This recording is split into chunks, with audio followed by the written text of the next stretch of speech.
जगत जननी भेली धरनी बनला सुर धाम है।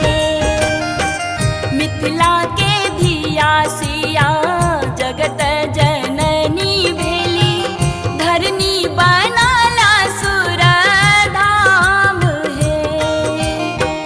धरनी बनल सुर धाम है। धरनी बनल सुर धाम है।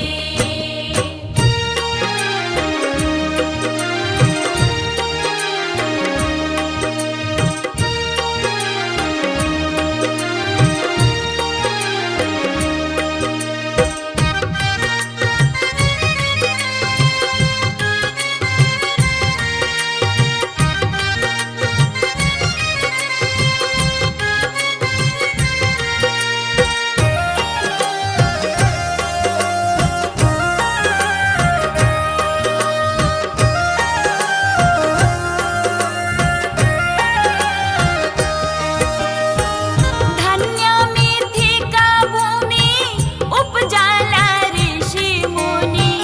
धन्य मिथिका भूमि उपजाला ऋषि मुनि। दुल्हा बनला श्री राम है।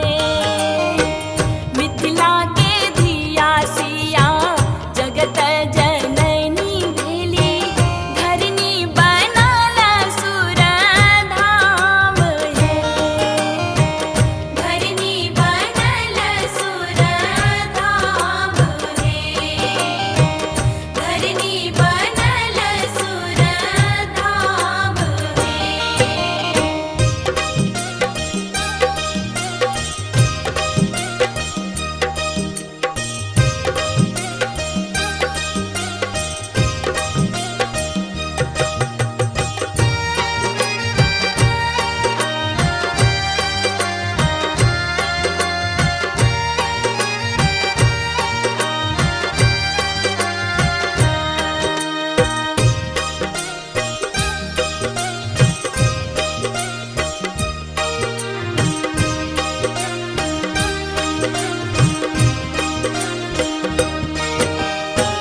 गंडक आ कोसी कमला गंगा बहत जैता।